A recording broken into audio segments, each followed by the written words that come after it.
Okay, well, greetings and hello, buonasera.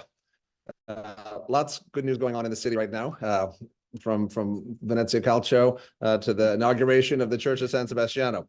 I'm Frederick Ilchman. I'm the chairman of Say Venice, and welcome to this book presentation in honor of and memory of David Rosand, who for many years was the chair of the projects committee, which sort of does the triage or manages setting the restoration priorities about which works of art or architecture are most deserving and really where we should focus our efforts. And we're in a room that, although he never came here, in a room though he very much inspired, thanks to the person sitting next to me, Mary Frank, who sees this idea of his donation, David Rosand's donation of his book collection, was his reference library, to Say Venice. And so it's very moving, I think, not only to be in this room surrounded by his books, but also on every trip I have to Venice. I normally live in Boston, can't be here as much as I'd like. I consult things that he owned, and it's incredibly helpful. So the way it works tonight is I'm going to start. I am all three of us, in fact, are in some way or another students of David Rosand and deeply devoted to him, his memory, and a lot of the scholarly friendships and personal friendships he made over the years here in Venice. And my day job, I'm a museum curator at the Museum of Fine Arts in Boston. And I'll go first. Then next will speak Mary Frank, who took on a huge burden of getting the David Rosand's last book into an English edition.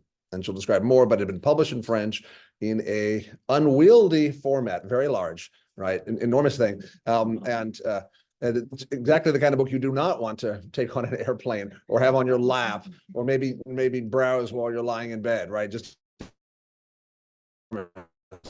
but the prose was so good, and Mary made sure it happened to edit the whole book. I should talk about that in a minute. I was a student of David Rosand's at Columbia University. Frank, art history student, first at Lafayette, and then did her PhD at Princeton and became involved with Say Venice soon after that. She speaks widely on Renaissance topics, and she edited two big books, both related to her teachers. One was Reflections on Renaissance, done in honor of Patricia Fortini Brown, the beautiful book that came out, what's that? 10 years. 10 years ago. And then Paolo Veronese, which is the subject of this afternoon's discussion. And then third person at this table is Melissa Conn, is the longtime director of the Venice office here, expert on all things about art restoration and project management, and worked very closely with him because when he was chair of the projects committee of Say Venice for about a decade up to 2014, the year he died, there would be frequent calls and particularly emails between his desk or house and you, Melissa, to see how we set the restoration priorities and where things were going.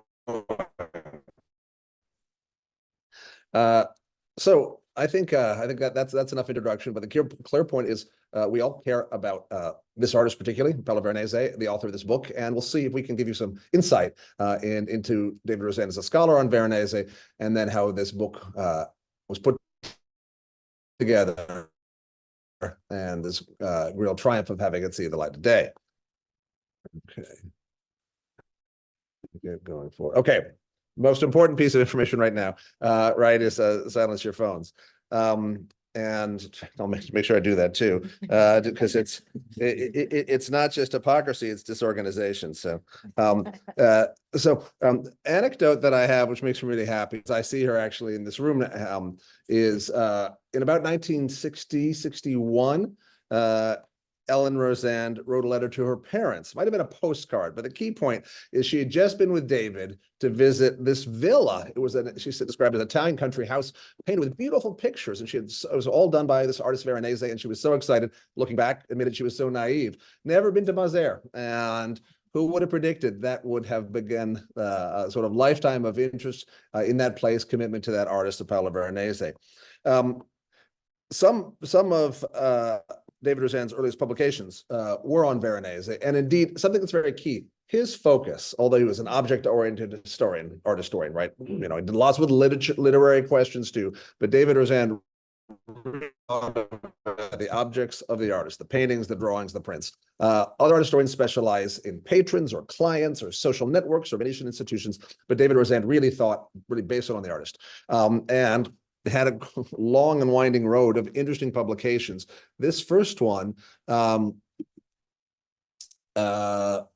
in a Studio, so tiny little book, 1972. He would have been a young professor at Columbia. And I remember finding this book when I was a graduate student in the early 90s and saying, wow, it's a wonderful essay, but boy, the quality of works on the checklist, that is the paintings and drawings in the show, really didn't do much justice to the essay by David Rosand, nor did it do much justice to the so this was Veronese in a Studio, emphasis on studio, or even artist seems kind of far out. In fact, then I resolved I'd like to have some way to help him out with a better checklist, and indeed that was able to happen. But this was 1972, and already then he was thought to be the bright young American expert on Paolo Veronese. Okay, let me go down this. Click that. Oh, I see. I think we're in the. There we go. Okay, so then, in fact, this is what happened. This is 2012, and by then he had written so many things, done articles, early articles. David Rosand had written them on Paolo Veronese drawings. One thing, there's fresco, many of you know, it's a charming trompe l'oeil of two friars in the friars' loft of San Sebastiano. It's and had never been published, surprisingly, despite being up there. And that was Paolo Veronese in San Sebastiano, a forgotten fresco. His big article in the early 70s, The Crisis of the Venetian Renaissance Tradition, and then a fundamental one, Theater and Structure in the Art of Paolo Veronese, thinking about theatricality, but also framing, architecture. All that led up to an introductory essay he wrote on this, an exhibition I worked on, where we had a much better checklist of works of art. And it was wonderful to see in those 40 years, the synthesis that had happened, and the real depth of knowledge with the artist. One of his most important mottos or beliefs was that description always leads to interpretation. And David Rosand would always say, start describing what you see, right? What's in front? How many figures are there? Is it a landscape? Is it an architectural setting? What seems to be going on? How do the figures relate? And indeed, it's really true. The more you start describing something, right, writing or speaking, you begin to analyze what's important, what's the focus, what is the artist trying to communicate to us now? And that's the sort of approach he followed his entire life. And in this book here, this, again, only American lenders to this, with a marvelous painting from the Ringling Museum in Sarasota, Florida on the cover. That was, I think, quite good synthetic book on the artist, and needless to say, a wonderful summing up of his work. So between those two, when I was a youngish curator at the Museum of Arts in Boston, did an exhibition called Titian, Tintoretto, Veronese. And I admit that the selection of that big three, which had been even seized by Boschini in the 17th century, but was the subtitle of his book, first Painting in Cinquecento Venice, and then made a little more accessible as Painting in 16th Century Venice, Titian, Veronese, Tintoretto. And I asked him to part, particularly the bit about mythology, let's say female nudes, classical mythologies, that sort of thing. Best room in the exhibition in Boston, this was summer of 2009. Some of you were there, was this one, going for some theatricality and noticing that in upper left of most paintings of Venuses, say, there was often a red curtain. I thought, let's have a red curtain in the room. And I painted a kind of a bordello red walls, and also kept the lights pretty low to be more intimate, but also because some of the pictures, particularly the Danae by Titian from Naples, Capodimonte, the far left, most beautiful painting in the world, perhaps, but it's a tough surface. But David Rosand took this part on for the catalog and was just wonderful. There's the Danae again. This one was the catalog cover, and thought a lot. He had a bit on specular exchange, as using mirrors and looking back, and the eye contact made with Venus there. And there you see the detail. In fact, Mary Frank, our next speaker and the editor of the book, this painting and the question of how old is the person is the woman in the mirror was part of her PhD dissertation about women of a certain age, images of older women in Renaissance Venice. With the big piece, of course, I knew she'd be writing about various patrons and of course, Giorgione Slovakia, but very pleased to see that Titian's Venus, what was a surprising case study within. And then the picture from Omaha, Nebraska, not known by many or too many. I can hear the football team behind us. Wonderful. Go Forza Venezia. And this one, which of course is taking the whole theme of viewing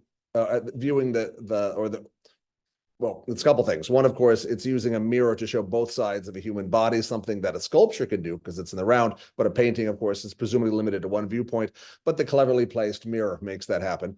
And this, of course, is Veronese trying to go beyond Titian's one, right? Because if you're showing the female nude from the front, that's something of a challenge, but showing it from the back, well, that's even better. Again, the red curtain and good material there. And he wrote this whole section. This was he wrote 3 short essays in that exhibition catalog, Allegories of Love and Fertility. Now, David Rosand had been felt a little like I think you could say even felt a little ripped off.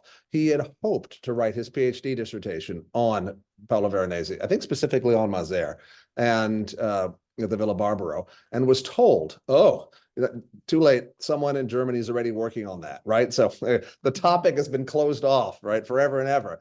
And he resented that. So he wrote a lot about Palma Giovane and a big synthetic thing about later 16th century Venetian art. But Veronese never left him, and he got a grant at a pretty early age to write a book on Veronese. And he worked on all these other projects I'm talking about, where Veronese was really central to his research, always going back to that artist. But the book didn't come out. Maybe we'll get to that later. It finally did, but not in the format that would be most convenient. And to talk just a little bit as we go further to finish up about David Rosand as an art historian. He believed that although a lot of time has passed between the 16th century, the 15th century, and today, that he said, quote, the images still speak directly to us, right? They are, art was made to communicate. And he also said that our own response is a generally reliable guide. I mean, if you find a painting moving, well, that's probably what the artist intended. If you find a little detail kind of charming, that's maybe what the artist wanted to have felt. And so David would talk about, he thought a lot about the structure of a painting, right? Is it divided in the middle? Where's the horizon line? What about the framing? Is there actual framing like in architecture, or is it just the implied framing of the edge of the canvas or fresco? Interested in the direction, the vectors. Do things seem to move from left to right or up to down, right? Or diagonally? So, and it might sound simplistic, but it's absolutely essential because that's where the communication begins.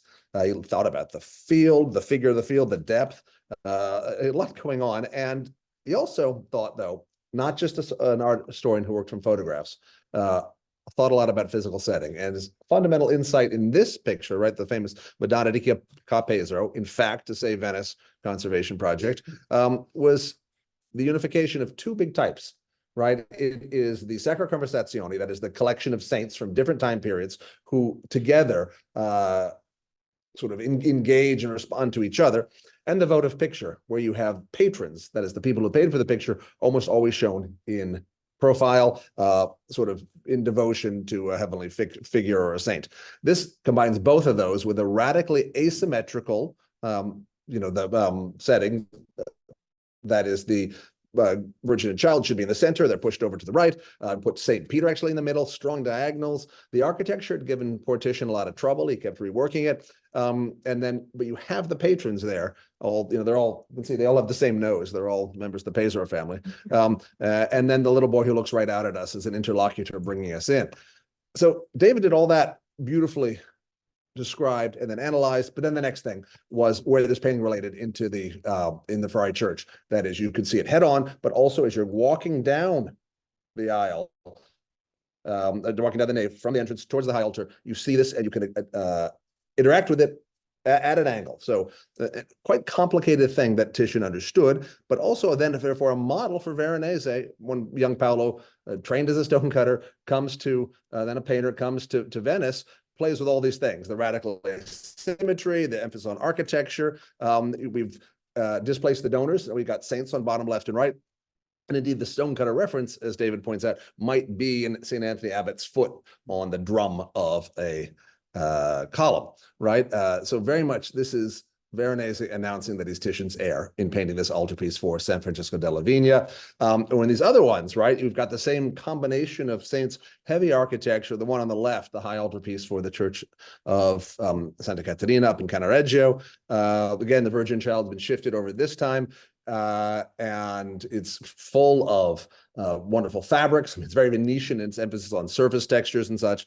But also, David pointed out just how many diagonals are in this, right? Of the neck of the lute, or the fabrics around the columns, or the way that Catherine goes up the steps herself. So it's what he does so well in his writing is take the points of departure and then follow those themes through, because of course an artist, like a younger artist like Veronese, is often thinking about how to challenge predecessors or build upon them, but also how to rework topics and not just do the same thing again. And then this brings us back to the Ringling exhibition, where he wrote, as I said, 40 years after his first synthetic exhibition essay, wrote this one. And how much fun I remember he and I had in front of this, because the trees there, the rest and the flight into Egypt, of course, are quite a bit like the columns, right? Architectural columns, and the focus on the Holy Family here, the beautiful landscape.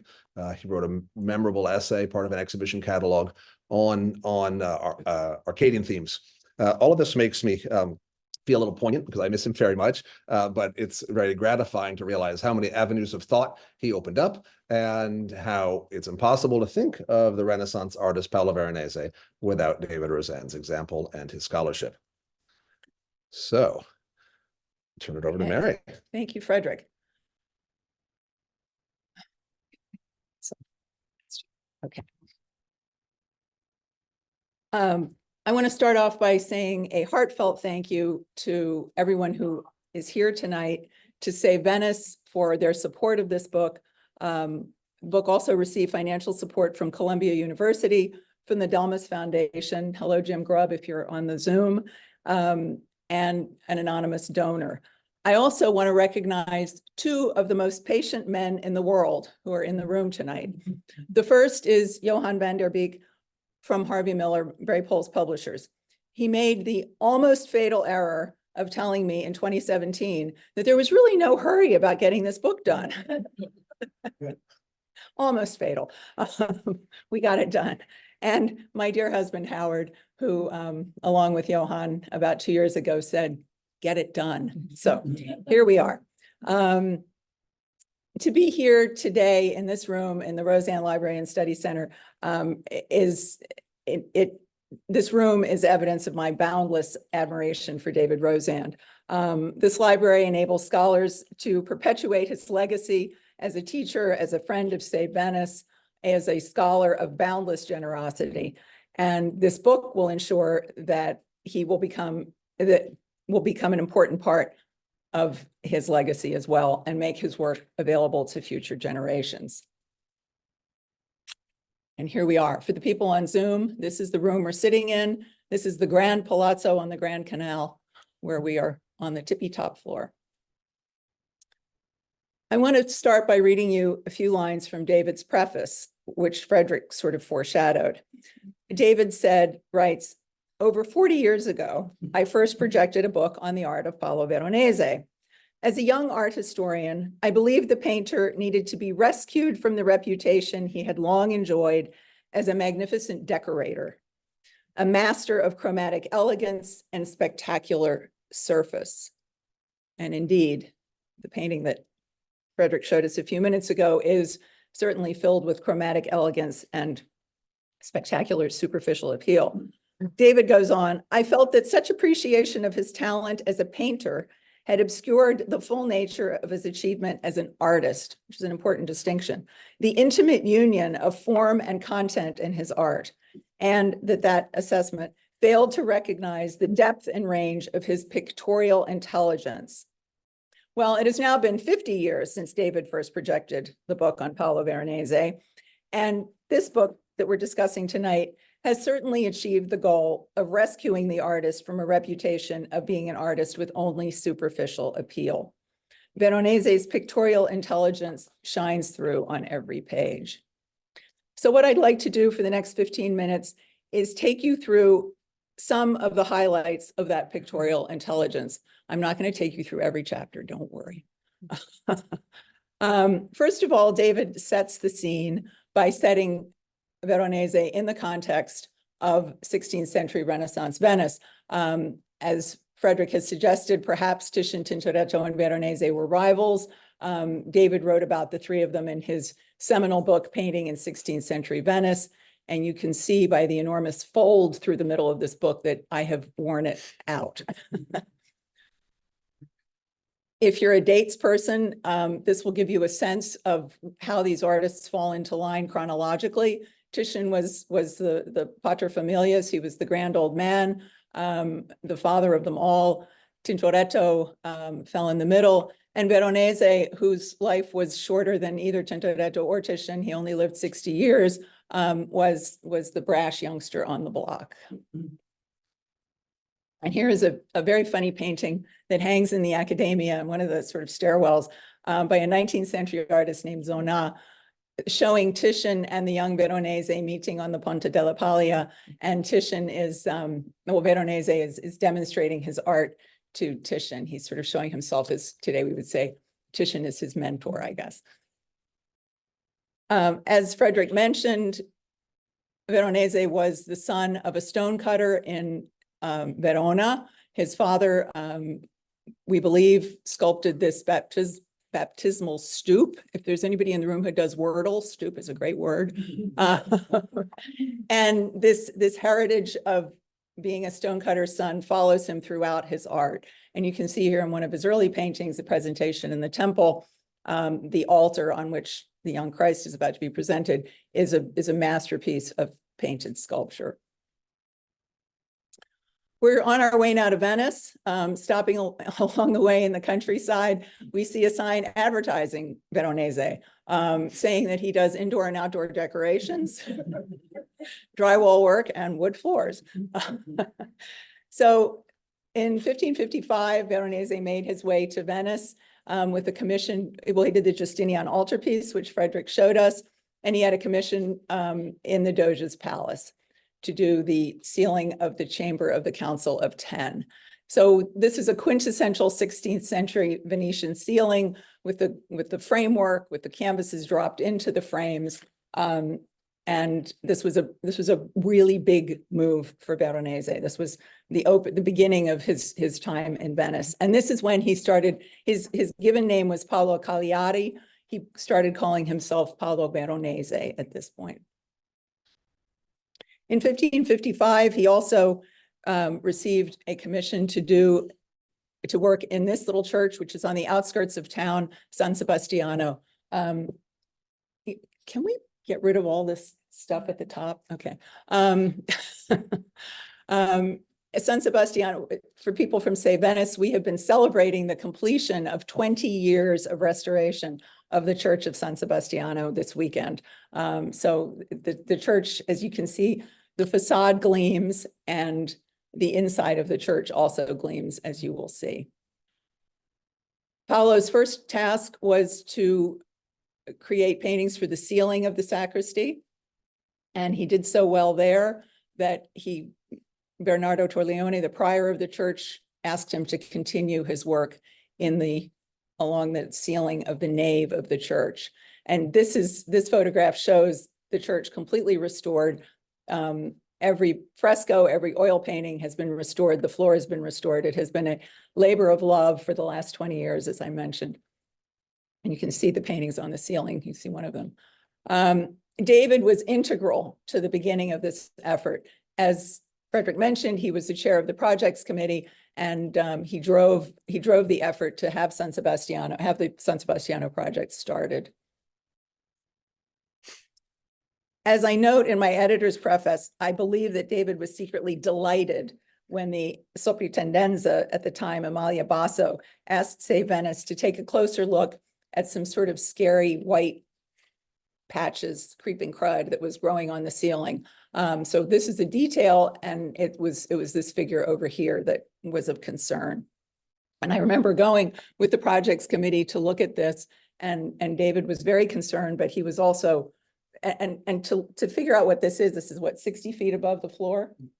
Meant erecting a scaffolding. It wasn't just like you could go up and take a little sample and figure it out. It was a major undertaking.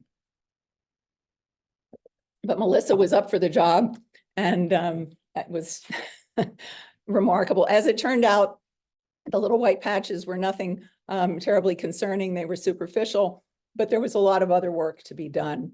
So the first part that was undertaken were the paintings, the three main paintings telling the story of the Old Testament heroine Esther that were on the nave ceiling. And here is Esther being crowned by Ahasuerus, which is the central panel.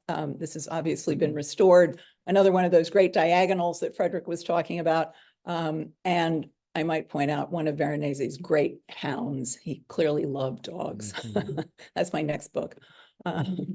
So we talk about restoring canvases, and we see them back in place, beautiful and shining and clean. But I wanted to give you a sense of what's actually involved, what Melissa goes through every day, what gives you sweaty palms in undertaking one of these projects. So here, these on the left-hand side, you can see these people standing on the scaffolding with one of the canvases. That's the Esther canvas coming down. On the right, you can see the canvas has been wrapped and is being dropped down from the scaffolding.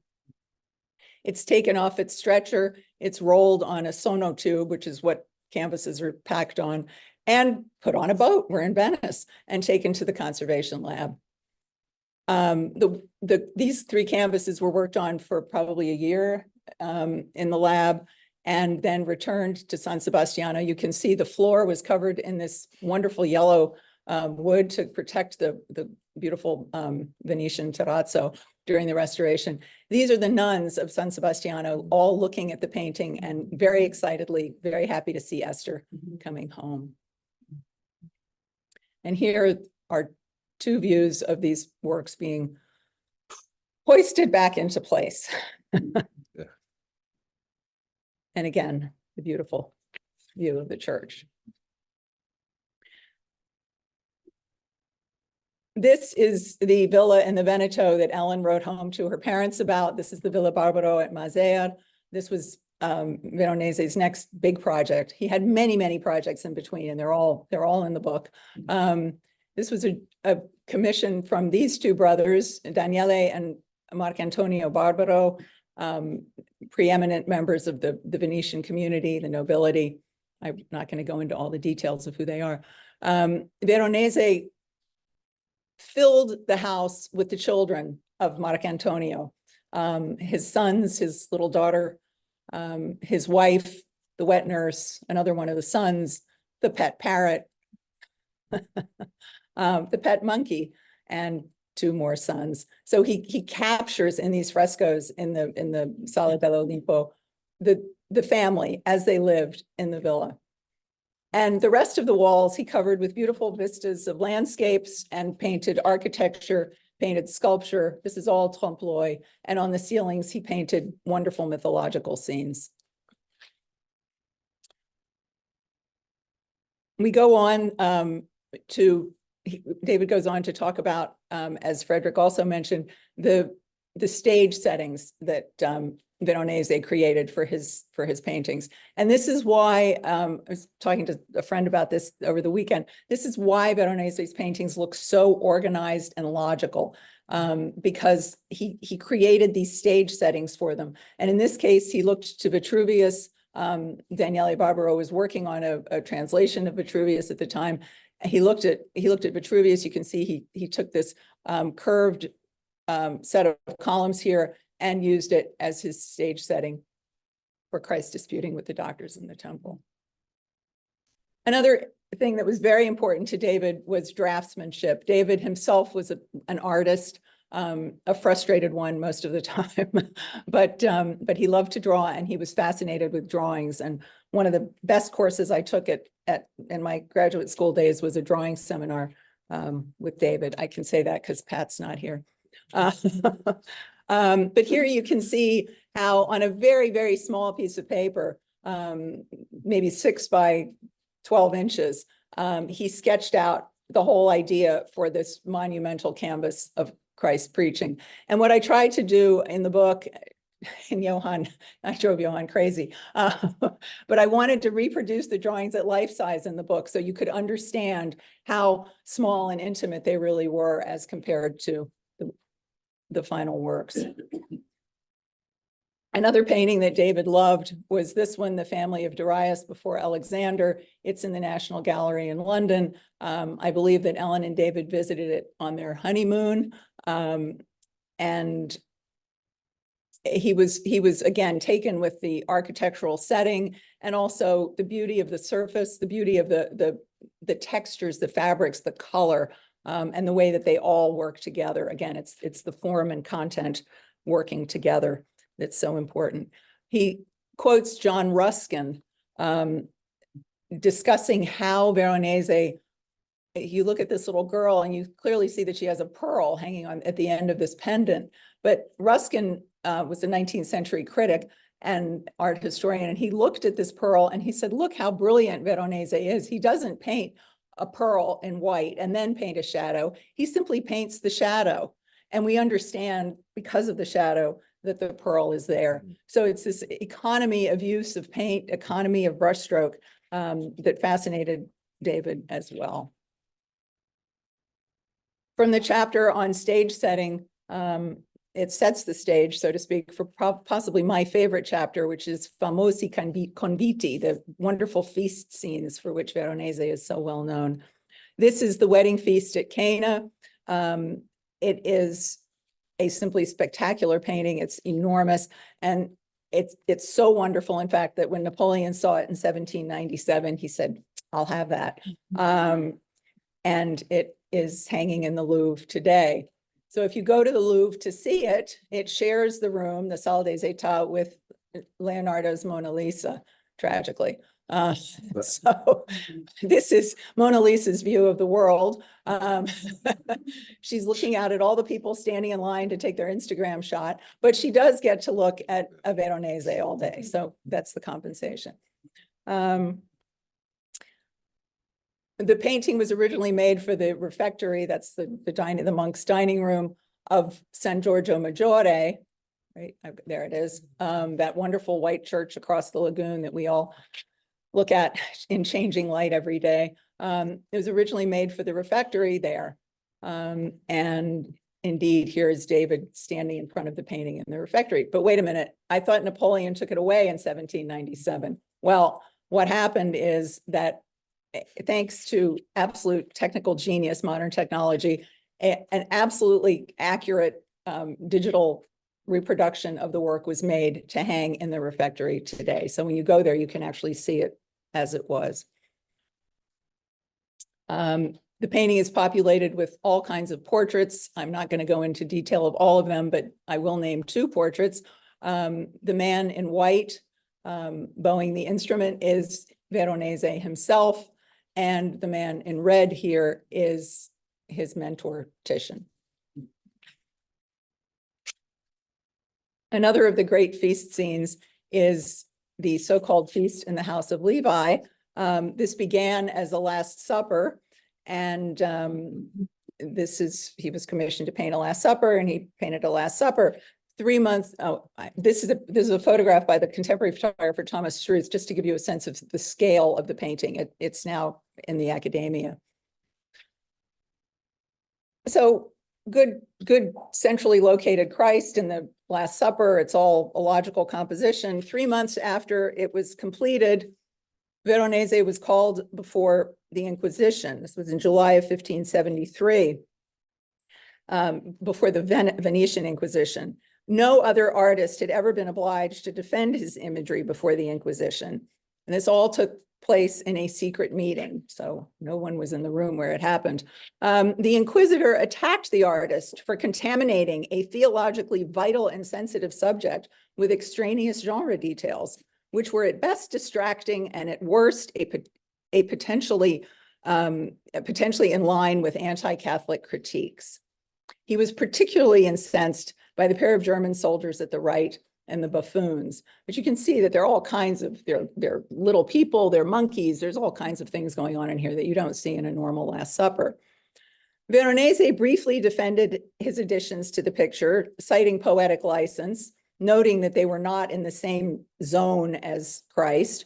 But he went on and he said he had intended no insult to doctrine or good taste. In the end, he was sentenced to make appropriate changes to the painting at his own expense, which was a relatively mild sanction. And he essentially evaded this by simply retitling the work Feast in the House of Levi. And you can see here, this is where he changed the name, and here is the date. And here are some of those offensive figures still there. The transcriptions of the proceedings were discovered accidentally in the archives, in the Venetian archives in the 1860s. Now, anybody who's worked in the archives knows that you're more likely to accidentally find something really interesting than you are to find what you went there to look for.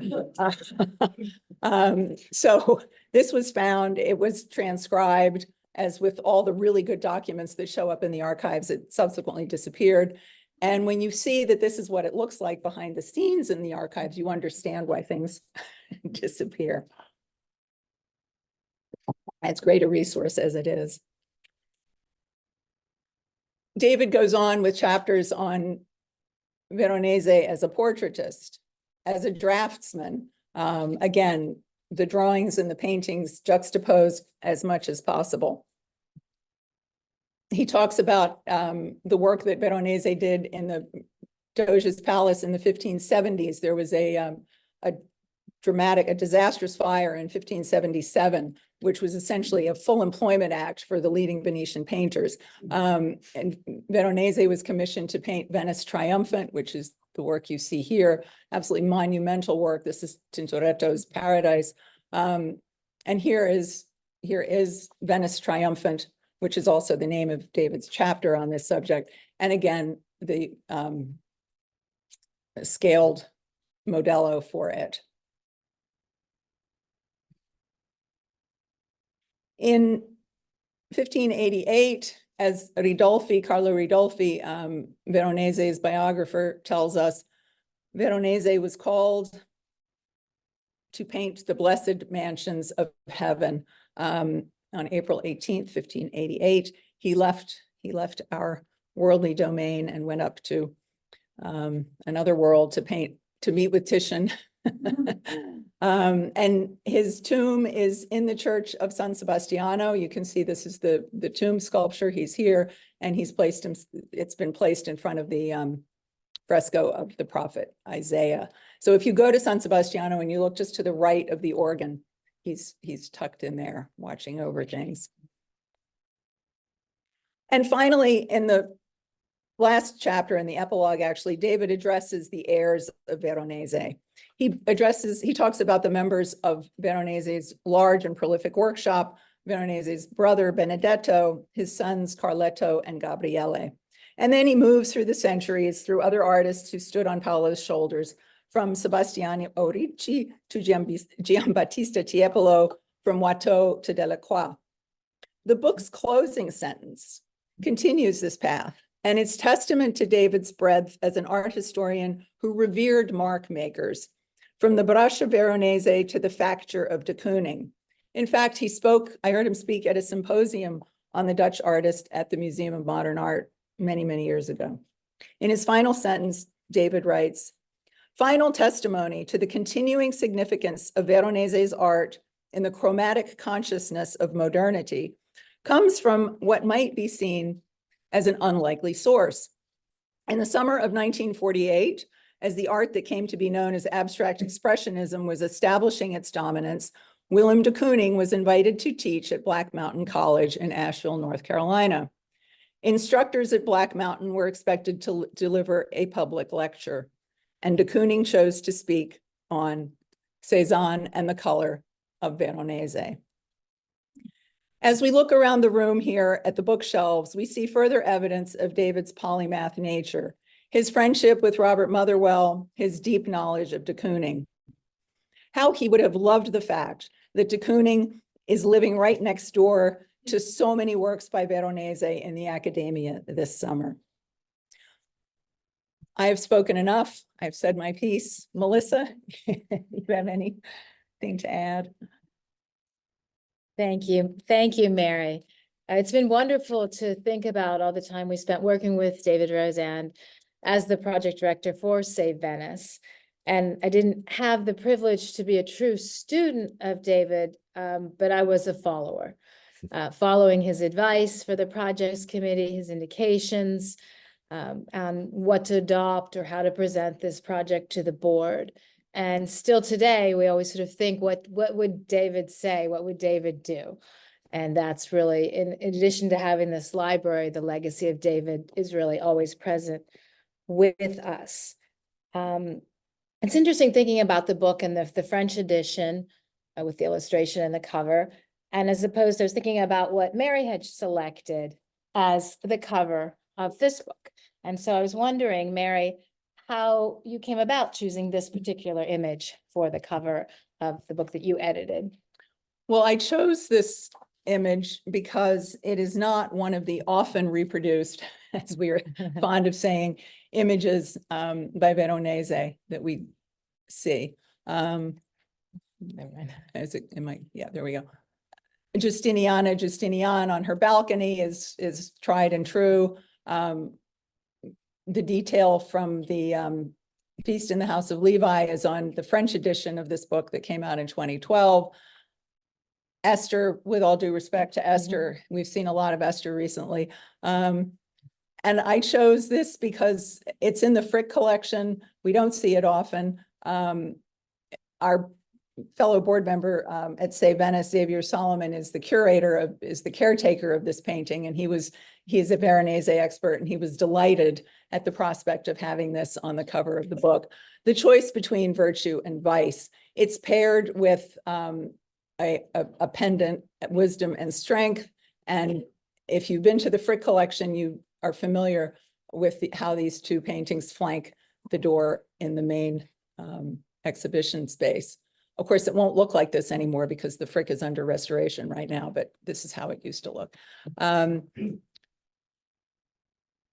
I also like this painting because I felt that it was quintessential. It characterizes all the elements that are quintessential Veronese and that David thought were so important. It has two examples of sculpture, the figure up here, and then this sort of Sphinx-like creature down here. It has the brilliant color, the great lapis lazuli skies. We didn't even talk about blue skies. Or not so blue skies. Or not so blue skies. Wonderful allegorical subject matter. There's lots to say and lots to speculate about this painting. Speculation continues about, is the figure in the center actually the artist? Maybe, maybe not. Is he wearing white because it's a figure who's no longer alive? As Xavier points out, you couldn't walk the streets of Venice dressed in white in the 16th century because you'd be filthy in no time. And finally, and I don't think you can see it because of the chat bar across the top, but there is an inscription and it says, "Honor and virtue flourish after death." And I would paraphrase that to say, in honor of David, honor and virtue flourish even after death, and that would apply to David. So that was my choice of the book, of the cover. Yeah, thank you. That's a wonderful explanation.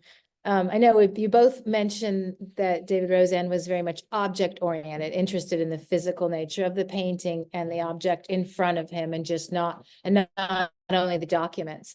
So I wondered if you could talk a little about how you consider the book as an object. Well, there's the book.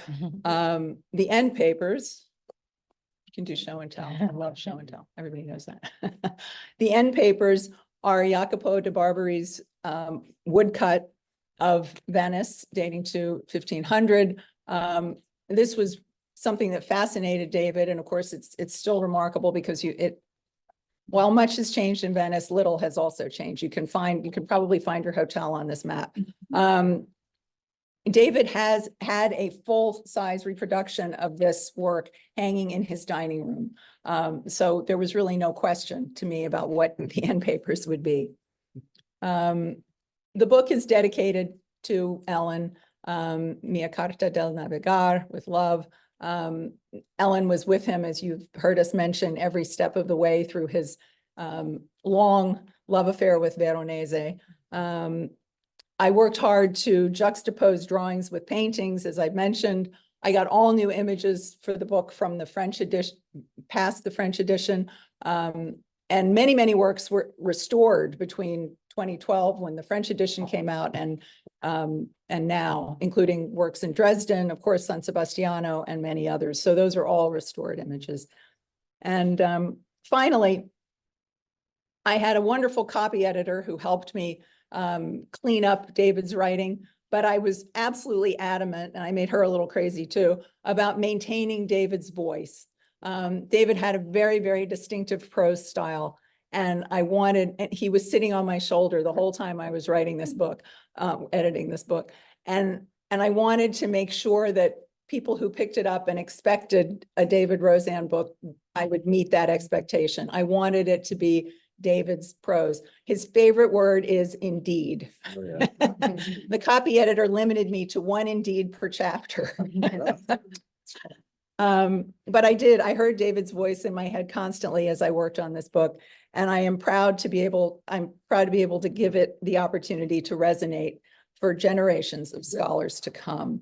And with that thought in mind, Frederick, Melissa, what are some of David's words that resonate for you? I definitely share the bit about indeed. He used that just the wonderful sort of rhetorical sense of his writing, and it kind of spoke that way as well. Something that you might not know if you never saw his corrections on an essay or a note or a postcard. He had, I guess, in his late teens, early 20s, trained himself to write with a kind of Michelangelo handwriting, quite beautiful. And you'll actually see it on many of the books in the library. You pull one out and he'll sign his name there. But that was quite something. I mean, talk about Renaissance man. I mean, David Rosand just kind of got back into the 16th century. There he is, right there in a floppy straw hat. And he had a great grin. He was very good about reassuring people. He would often say, it's all there, meaning like everything you need to make a point or write the paper or the chapter is in things you've read, and it's in the artwork itself. He liked that a lot. Also, I really respect that high standards. He knew Venice really well. If you'd assert something and say, well, this is the first time this subject's appeared in a sculpture, and he'd say, no, what about in 1320? Like, you're right. I mean, so broad knowledge, which made a huge difference, made him an excellent teacher that way, and also a really good editor, because he could sort of see if a claim was being too far or something. But also with, same thing. I mean, I see people in this room that I've known for a long time, and when the sun was particularly beautiful last night, low in the sky, I turned to a friend and said, "It doesn't get old, does it?" And David Rosand, every time in Venice, or even in really any museum, being in front of a work of art, that sense of wonder, awe, even a sort of thrill that some person, some artist was trying to communicate with us, and it's our job to try to receive those instructions and understand what the person was doing. So those are a few of my sort of recollections of David in person. Melissa? Yes, I mean, definitely David was such a major influence on Say Venice and our projects. Sort of brought us back to being more paintings oriented. I think for a long time we had done sculpture and building facades. And so this sort of constant guidance of making us sort of leading the way, of being such a true leader.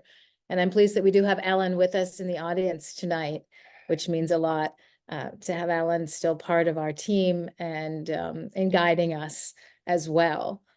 I'm wondering if there are any maybe questions from people in the audience, if you have anything that you're wondering about in the publication or anything in particular. If not, we're happy to continue. We don't want to sort of hog the spotlight. So, Melissa, you can check see if anyone's in the chat. In the Anyone here have Q&A, questions yes. about the book? Or Okay. So, and then of course we have the information.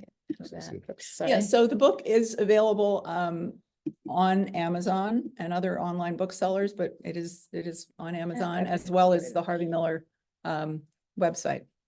Nice picture. That's good. Yes, yes.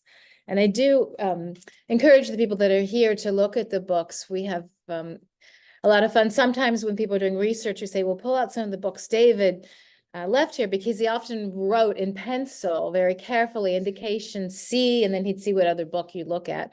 Or if he disagreed with an author, he would write no with an exclamation point. So sometimes it makes me a little nervous when other authors of those books come to the library. Poking around. And I hope they do not see one of those no with exclamation, always in pencil. And he always added the date to the beginning of the books. You could see and made corrections if there were typos. So again, we do really have that sense of David all around us, because we're so fortunate to have the books. And now we also have Ellen's books as well. So I do hope people come to the Rosand Library in Venice and really get a sense of it. Charles? Can you give us a sense, kind of give us a sense of the flavor and characterize what the library is like during the day, the number of students that come through, where they come from? What's it like when this is alive? Okay, so that was I'll question. repeat the question, a question from the audience about what the library is like during the day and who visits. We want to be a welcoming place for people working, writing. So we've tried to keep it a quiet place. We've had people finishing their PhD, several American students and a British student that worked here day after day. Yes, but basically to write. We also have people coming to look at our restoration archives and also look at the books, because when you come to Save Venice, you can consult on all the information on the other projects, and then we can help to indicate. We also have David's memorabilia, his photo archives and his offprints and his notes. So we have had people coming specifically wanting to know about what David Rosand worked on, or just to find us a welcoming space, a place where one can concentrate and write and be surrounded in such a calm and beautiful place. So I'd say we don't encourage it to be bustling, as a library shouldn't be. We want people to be able to concentrate and work on what they're doing and be inspired by their surroundings, but also by the room. And I would add that it was very important for me that it be open stack, because when you work in libraries that are closed stacks, you don't always have that serendipity of finding a book that you didn't even know existed on the shelf next to the one you were looking for. Another thing that David did is he considered that his books were actually little miniature filing cabinets. So when the catalogers, the books were all cataloged in New York. They were all in David and Ellen's apartment. They were all cataloged in New York before they were shipped over here. And the 4 women who invaded Ellen's apartment to do that started opening the books and finding paper napkins with notes from Robert Motherwell on them. And Sure. so Book review. brochures, book reviews, postcards, exhibitions, whatever. So they had a whole new layer of material, of ephemera, essentially, to figure out how to catalog and cross-reference to the source. But Okay, is anyone else? anyone else? Okay. So and it turns to me. I should add about we have events like this, book presentations, lectures, particularly things connected to restoration projects. About 3/4 in Italian, 1/4 in English, maybe. What's the ratio Of the presentation? Yeah, here. Depends. The past 2 we've had in English. In the summer, we tend to have more in English because but we also like to have outreach for the local community and have our conservators talk about a restoration maybe halfway through to discuss the problems and what they're going through, as opposed to a final presentation. So we're welcome a variety of activities here in the library. Thank you, Melissa. Fair enough. Yes, last 2 in the 2 weeks have been in English. We see this as an important niche that we're a U.S. organization, but operating here in Venice in a great collaborative mood with many institutions. We understand that people pass through often regularly, every summer, every autumn, but that we're not a huge library, but very good for English language books and pretty good for Italian language books. That's itself is an important resource. And the catalog is on the Save Venice website. So if you go to the Save Venice website, you'll see at the very top, it says Rosand Library, and the drop down is the catalog. So you can search. Before you come or remotely, exactly. Great. Well, this has been a very enjoyable evening. Mary, congratulations. Thank and you. For years of perseverance. You got it done. The book looks great. Totally honors the artist and the art historian.